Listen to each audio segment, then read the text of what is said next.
देख सकते हो दोस्तों सभी जानवरों को हमारे जो भी है हमारे फार्म की, तो सब अभी जंगल में चरने आए हैं। देख सकते हो हमारी ये जो बांडी भैंस है, इसको देखकर बताओ दोस्तों कि कमेंट में बताओ कि और कितना टाइम होगा इसको ब्याने में।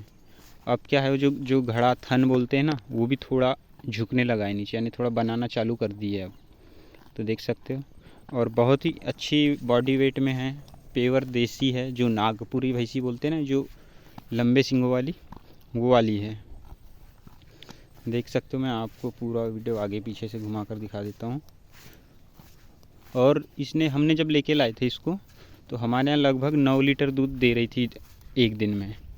कुछ दिन लेकर लाए तो कुछ दिन 2 टाइम लगी, उसके बाद 1 टाइम पर ही आ गई। हमने तब इसको इसलिए लिया था क्योंकि हमने जब लिए थे इसको तो तब ये 3 महीने की प्रेग्नेंट थी, और हमारे पास उस टाइम पे जो भी भैंस थी वो ताज़ी जनी हुई थी। तो इसलिए हमने बोले कि अभी के लिए तो ठीक है, अगर हम अभी ताज़ी भैंस भी लेंगे तो फिर क्या है, गर्मी का मौसम चालू ही हो रहा था, उस टाइम पे भैंस हीट में नहीं आती है। तो इसलिए हमने सोचा कि चलो एक भैंस प्रेग्नेंट रहेगी तो आने वाले समय में जब दूध कम होगा तो उस टाइम पे जब ये बच्चा देगी तो हमारे लिए ही अच्छा होगा। तो वैसा ही हुआ, और लगभग अभी 8 महीने से ज़्यादा, 8 महीने प्लस की ही प्रेग्नेंट है अभी ये। तो सबसे पहले हमारे फार्म पर यही भैंसी बच्चा देगी।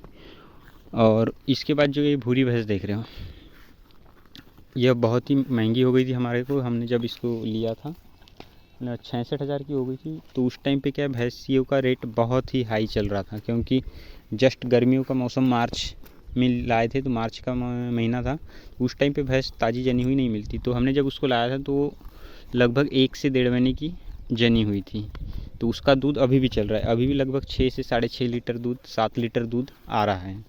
तो वो चला रही है अभी हमें हमारे फार्म को। और फिर ये देख सकते हो ये मुर्रा को, तो ये हमने जब फार्म स्टार्ट किए थे नवंबर में, तब लेकर लाए थे। ये हमको भैंस बहुत पसंद थी, तब इसमें दूध बहुत कम था, इन्हें जनी हुई ज़्यादा दिनों की, दूध कम नहीं था, दूध 8 लीटर पर डे का था। लेकिन जो है जनी हुई ज़्यादा दिनों की थी, लगभग 4 से 5 महीने की। कि लेकिन हमने उसको इसलिए लिए थे क्योंकि वो भैंस बहुत ही अच्छी और अच्छी ब्रीड में लगी हमको, जो हमारी बाकी जानवर लेना था उसके हिसाब से, और बहुत ही अच्छे दाम में हमको मिल रही थी। मात्र 46,000 में लिए थे। तो उस टाइम पे थोड़ी दुबली भी थी, अभी तो बहुत तगड़ी हो चुकी है। देख सकते हो अभी भी अगर उसका वेट अगर हम कैलकुलेट करें तो लगभग 700 केजी से कम नहीं होगा उस भैंस का वेट। देखने से ही पता चल रहा होगा आपको, बहुत तगड़ी, जैसी जैसी प्योर मुर्रा रहती ना उस टाइप की। देख सकते हो कितनी मोटी भैंस है। बाकी हमारी भैंस में जो ये बांडी भैंस और ये मुर्रा बहुत तगड़ी है। और जो हमारी एक छोटी भैंस जो आगे चल रही है, उसको हमने लेकर लाए थे। उसको भी हमने मार्च से लास्ट में, अप्रैल में ही जहाँ तक लाए थे। तो उसको जब हमने ख़रीद कर लाए तो वो भी लगभग 2.5 महीने की बच्चा दी हुई थी। तो उसमें उस टाइम पे 7 लीटर दूध था। और उस टाइम पे हम सोच रहे थे कि मुर्रा भैंस लेंगे, एक ताज़ी जनी हुई थी। लेकिन उस टाइम पे मैंने बताया ना कि भैंसियों का रेट इतना ज़्यादा हाई था, लगभग 10 से 12,000 रुपये पर भैंस एक्स्ट्रा लग रहा था। तो इसलिए हमने बोले कि अभी नहीं लेते मुर्रा, अगली बार देखेंगे, इसलिए हमने इस भैंस को लेकर लाए। तो उस समय 7 लीटर दूध था, और हमने इसलिए लिए थे कि हमारी 2 भैंस तो प्रेग्नेंट हो गई थी। तो हमने सोचा कि अभी जो दूध गर्मी में कम हो जाएगा अचानक, इसलिए हमने ये 2 भैंस परचेज़ किए थे कि जनी हुई कि ये चलाएगी। लेकिन ये भैंस भी प्रेग्नेंट होगी मुझे लगता है, क्योंकि अभी लगभग 20 से 25 दिन हो गए, तो एक ही टाइम दूध कर रही है। तो इस बात से अंदाज लगाया जा रहा है कि ये भैंस प्रेग्नेंट होगी। और कभी कभी दूध देने में भी, जैसे सुबह के टाइम पे जो रोज़ दूध निकालते हैं उसका, तो कभी कभी लगती नहीं सुबह के टाइम पे, फिर 2 बजे लगेगी, दिन में 3 बजे, फिर दूसरे दिन शाम को, ऐसा नाटक कर रही है। तो इस हिसाब से जो भैंसियों के जानकार हैं वो कह रहे हैं कि वो भैंस प्रेग्नेंट होगी। और हमने लाया है तो उसको लगभग 4 महीना हो गए।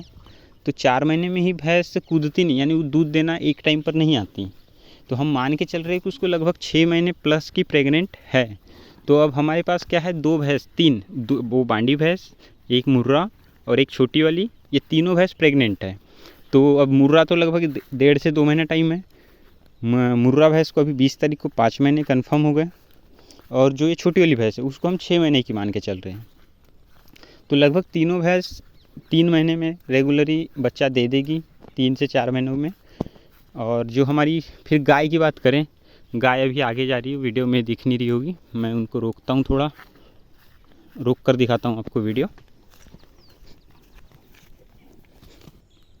ये देख सकते हो दोस्तों, ये जो सामने है ना, ये सामने वाली गाय, मैं जूम करके थोड़ा दिखा दे रहा हूँ, अगर आगे आ जाए वो गाय तो हाँ ये देख सकते हो।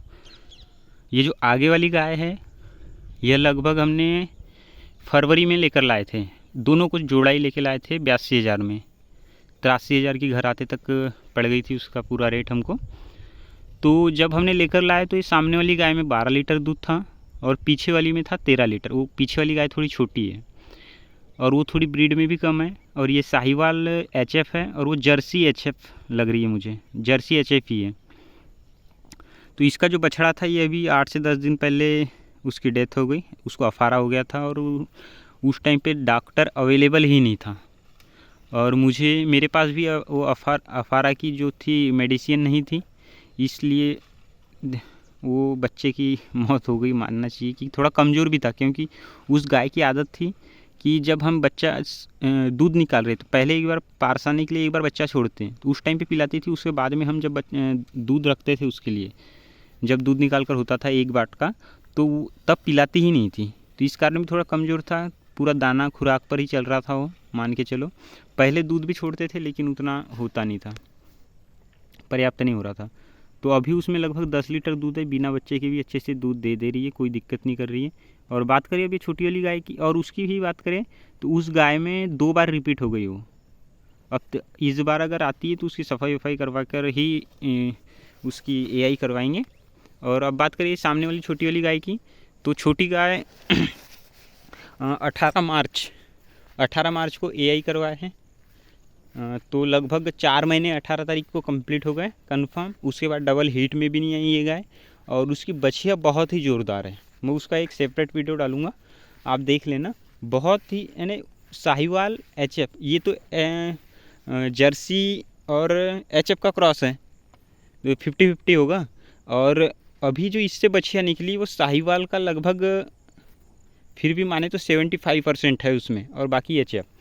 तो वो बछिया की बहुत अच्छी ग्रोथ है, बहुत ही अच्छी और अच्छी तगड़ी बन रही है वो। तो हम उस बछड़ी को सेल नहीं करेंगे, वो हमारे फार्म पर ही रहेगी। तो बात करें अभी इसकी, तो 4 महीने कंफर्म हो गए, और 4 महीने कंफर्म होने के बाद अभी दूध लगभग 7 लीटर पर डे का आ रहा है। तो दोस्तों, आप बहुत से लोग क्वेश्चन करोगे या कमेंट में कर सकते हो कि आपकी जो भी एनिमल है, मैंने अभी 6 एनिमल के बारे में पूरी डिटेल दी, तो आप कहेंगे कि आप फार्म कर रहे पर आपकी जो एनिमल है उनमें दूध नहीं है। यानी मान के चलो कि हम अगर कहीं और एरिया की बात करें तो वहाँ 20 लीटर 25 लीटर तो एक जानवर ही दे देता है। तो मैं बता दूं कि हमारा जो एरिया है ये पशुपालन के क्षेत्र में है, ठीक ठाक है, लेकिन उस टाइप से नहीं है कि मान लो कि डेयरी फार्म स्टार्ट करो या कि अपने दूध का ही प्योर बिजनेस करो, उस लायक नहीं है। आपको जब एनिमल परचेज भी करना है अगर हमारे एरिया से, तो नहीं मिलेंगे। 10 लीटर से 12 लीटर की गाय बहुत ही रेयर मिलेगी। ये भी हमारे जो MP मध्य प्रदेश की है वहाँ की नहीं है, ये गाय महाराष्ट्र से लाके हुई है, महाराष्ट्र गोंदिया से। तो देख सकते हो। और भैंसियों की बात करें तो भैंसी भी अगर 8 लीटर 9 लीटर से ज़्यादा अगर मान ले कि अच्छा कोई शौक से पाला है तो 10 लीटर ज़्यादा से ज़्यादा ही दूध निकाल देगी वो भैंस। तो ये सब दिक्कत हमारे जो एरिया में चलते रहती है। और मेन बात एक है कि हमारे इधर जो ब्रीड पर काम करना बोलते हैं ना, कि एक जैसे इस गाय से अच्छी बछड़ियाँ निकालना, उस पर काम ही नहीं करते। अगर जैसे अभी हम चरने ला रहे हैं तो यहाँ के साइड वाला एक गुलवा गाँव पड़ता है अपने, तो वहाँ गाय प्योर देसी गाय पालते, सबके यहाँ 1-1 2-2 गाय। तो वहाँ पर क्या है, बुल भी रहता है देसी का ही। अगर मान लो किसी के यहाँ है साहिवाल की गाय है तो किसी की भी है, तो चरने आती कब वो उस बुल से ही प्रेग्नेंट हो जाएगी, घर वालों को भी नहीं पता चलता। तो ये दिक्कत कर। और कहीं अगर भैंसियों की बात करें तो भैंसियों में भी वही है कि वो गुलवा से ही बहुत से जानवर यहाँ जंगल में चरने आते, बहुत हरा भरा जंगल है यहीं पर, पूरे अभी बरसात भर जानवर चरते हैं। तो उन्हीं के साथ एक बुल आएगा तो उसी से वो प्रेग्नेंट हो जाएगी भैंस। तो उसका भी घर वालों को पता नहीं चलता कि कब भैंस प्रेग्नेंट हुई, कब नहीं हुई, कब हीट में आई, कुछ नहीं। वो बुल से ही प्रेग्नेंट हो जाएगी, घर वालों को कुछ पता नहीं रहता, चराने वाला उतना ध्यान देता नहीं है, ऐसा है। और फिर क्या है कि AI जो नेचुरल आर्टिफिशियल यानी कि जो सीमेन का उपयोग करते हैं, वो सीमेन का उपयोग हमारे क्षेत्र में बहुत कम है। और करेंगे भी तो देसी में फिर वो थार पार कर डालेंगे, थार पार कर बुल का सीमेन। क्यों? क्योंकि उसके जो बच्चे निकलेंगे, बछड़े, मेल काफ, वो खेती के काम के लिए अच्छे होते हैं, बाकी का नहीं डालेंगे। अगर आपके यहाँ देसी गाय है तो उसमें साहिवाल का कभी नहीं डालेंगे हमारे इधर के लोग। ये दिक्कत है कि ये इनको पता ही नहीं है कि ब्रीड पर काम करना क्या होता है। और अपने यहाँ जो 5 लीटर की गाय है तो उसको 8 लीटर 10 लीटर की उससे आने वाली बछड़ी को कैसे तैयार करें, इसके बारे में नॉलेज बहुत कम है। हम भी उसी से ग्रसित है, हम कोई उनसे अलग नहीं है। मैं भी बता दूं कि नहीं तो आप बोलो कि आप यूट्यूब पर वीडियो बना रहे तो आप अपनी क्या है, अपने बारे में ज़्यादा अच्छा बोल रहे हो, ऐसा नहीं। वही दिक्कत में तो देख सकते हो ना, हमारे यहाँ भी अगर चाह रहे कि अगर हमारी जो बांडी भैंस है तो हमने जब उसको ख़रीद कर लाए तो उसने भी जो बुल से ही उसको एआई करवाया है, यानी इंसुमेशन करवाया है। तो अगर वो बुल होगा भी तो 8 से 10 लीटर की कैपेसिटी का होगा। फिर बात करें मुर्रा की, जो हमारी मुर्रा भैंस है, इस साइड देख सकते हो, मैं जूम करके दिखा दूँ आपको। ये जो मुर्रा भैंस है, ये इसको हमने पहले बुल से प्रेग्नेंट करवाए थे। लगभग 2 महीना रही, उसके बाद फिर रिपीट हो गई, 2 महीने के बाद रिपीट हुई। अगर बीच में हीट में भी आएगी तो पता नहीं, पर बराबर 20 नवंबर को हमने पहली बार, नहीं 20 दिसंबर को पहली बार उसको एआई करवाए थे। तो उसके बाद उसकी हीट में आई थी 18 फरवरी को, बराबर 2 महीने में। तो उसके बाद हमने फिर उसमें सीमेंट डलवाया था मुर्रा का। तो देख सकते हैं अगर उसका अच्छा बछड़ा या बछड़ी जो मेल या फीमेल काफ आए तो उसको बहुत ही अच्छे से पालना है, कि हम पहली भैंस होगी जिस पर हम ब्रीड में काम करने की कोशिश कर रहे हैं। अब बात करें इस गाय की, तो इसमें भी हमने जो है एचएफ का जो गवर्नमेंट बुल है, गवर्नमेंट वेटरनरी जो रहते हैं ना यही कार्यकर्ता, उनके द्वारा डलवाया है। तो उन्होंने, उनके पास क्या रहता है जी, वो गवर्नमेंट बुल रहते हैं ना, उनका सीमेन रहता है। तो गवर्नमेंट भी होगा तो वो अच्छा ही होगा। ऐसा नहीं कि आप 1000 1200 1500 का सीमन करके आप अपनी गायों में एआई करवाएं। आपको अगर आप ये ब्रीड पर काम करना चाहते हैं तो 100 रुपये 150 रुपये वाले सीमेंट भी यूज़ कर सकते हैं। लेकिन वही है कि आपको ध्यान रखना है, एआई इंसुमेशन करवाने के बाद भी उन गायों का ध्यान रखना है। और जब वो गाय बच्चा देगी तो उनके आने वाले बच्चों की भी देख रेख अच्छे से करना है। उनको दाना, खुराक, कैल्शियम, मिनरल मिक्सचर सब टाइम टू टाइम दीजिए। आपके पास अच्छी ग्रोथ की और अच्छी मिल्क प्रोडक्शन वाली जो बछड़ियाँ हैं वो आएंगी आपके फार्म पर।